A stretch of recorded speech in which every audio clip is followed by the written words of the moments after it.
What's up, guys? Brent here, the Three Topics Gamer here to give you another episode of my weekly Q&A titled "The People's Questions," or answer a series of questions that were sent to me over the past week. I think we got a shorter episode this time around. I think we only got like 4 questions. There was like a couple other ones I was able to answer in the comment section of the last episode. So if you don't hear your questions in this video, you'll know where to look unless you haven't already been notified.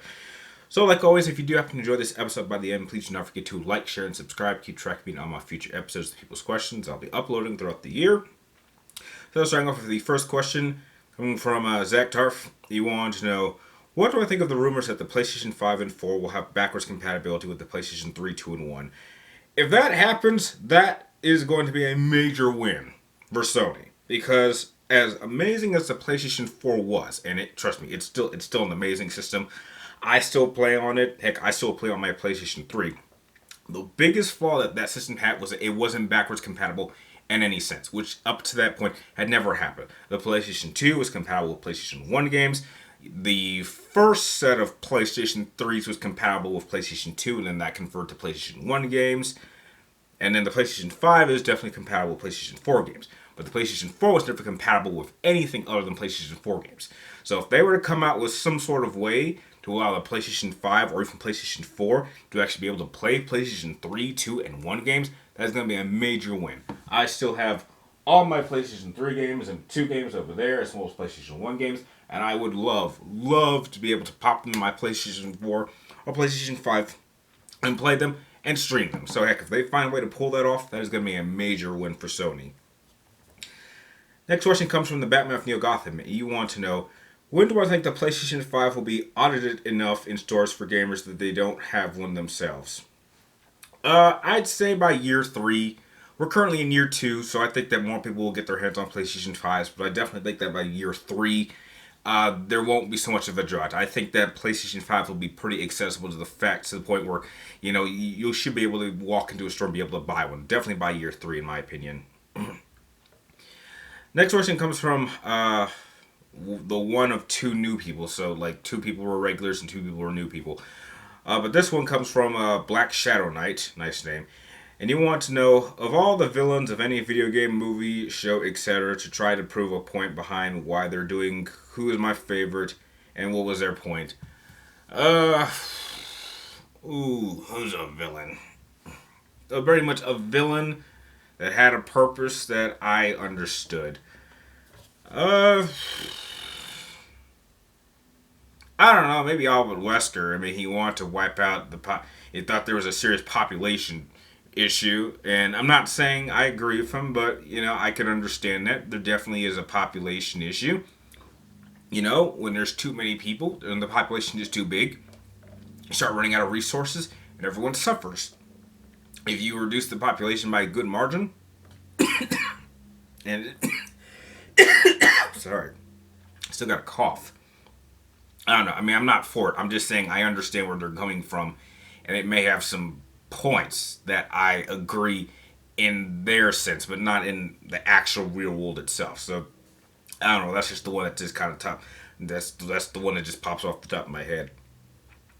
And this last person, I don't even know how to pronounce it, so I'll just leave your name down there.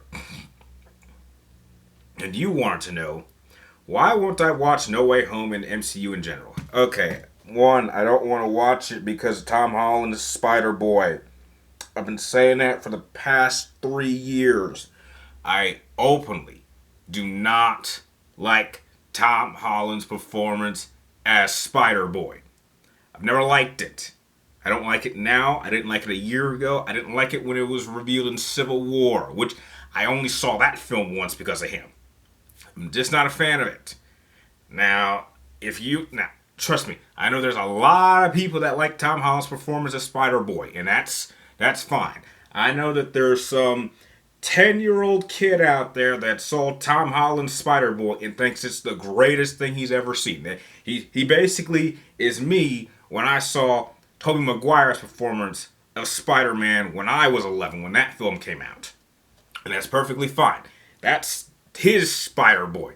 But it isn't mine, and I don't like it. I've never liked it. I'm not gonna like it moving forward. And the reason I don't think the MCU is because it's become stale. It's become predictable, and therefore not interesting. let me give you an example. This is why. My favorite comic book, well, I'm not sure you can call it that anymore, but just in general, my favorite comic book related film of all time is The Dark Knight. I love The Dark Knight. Film is like 14 years old, and I still have not seen a film that even comes close to being as good as that film. Now, let's say they make 20 Dark Knights. They're all on the same level. They don't get better and they don't get worse. They're about on the same level. 20 Dark Knights.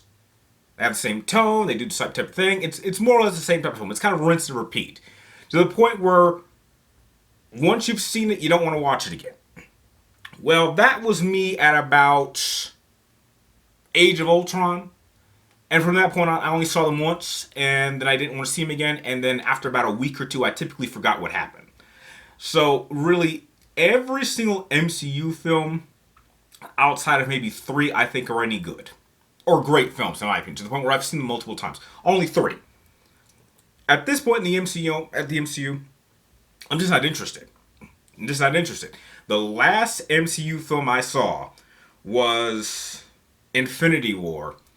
And the second I got out of that theater, I laughed. Because I knew what the plot for Endgame is. And I still haven't seen Endgame. I don't ever want to see Endgame. Because I knew what the plot had to be.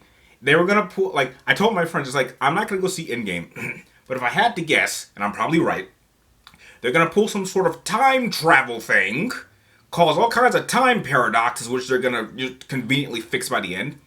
And then the ending is going to have some giant CGI fight in which you can't tell what's going on, but it's going to have, like, I don't know, 40, 50, 60 characters just doing all sorts of random things. And it's going to be all cool, and the music and explosions and all that CGI effects. And I was like, is that what I told my friends when they saw Endgame? Is that what ended up happening?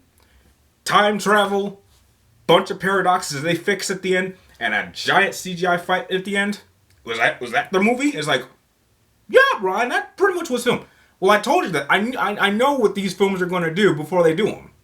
And so it gets to the point where I'm not even interested. When you have a story that has films that are on the same level, they're no longer interesting to me. They don't draw anything cool, and that's fine. Now look, DC ain't any better.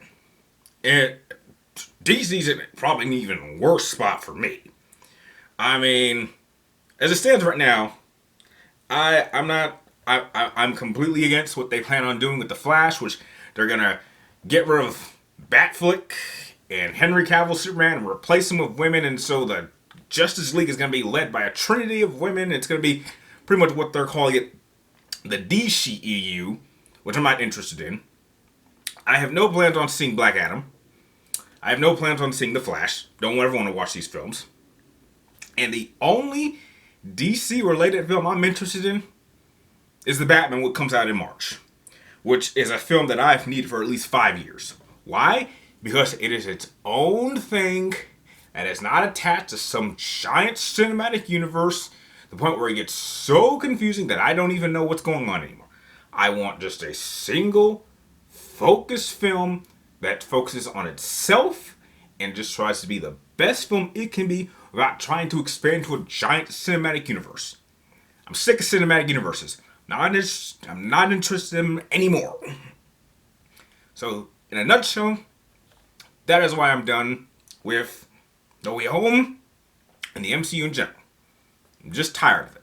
Now, if you want to enjoy it till the end of time, that's fine. But as for me, I'm done with it. And that will do it for this episode of People's Questions.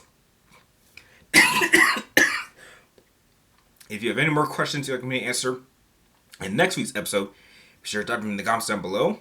Make sure you get them into me roughly before next Wednesday before noon, before I start filming the next episode. And like always, thank you guys for watching. You're awesome, and I will see you next time.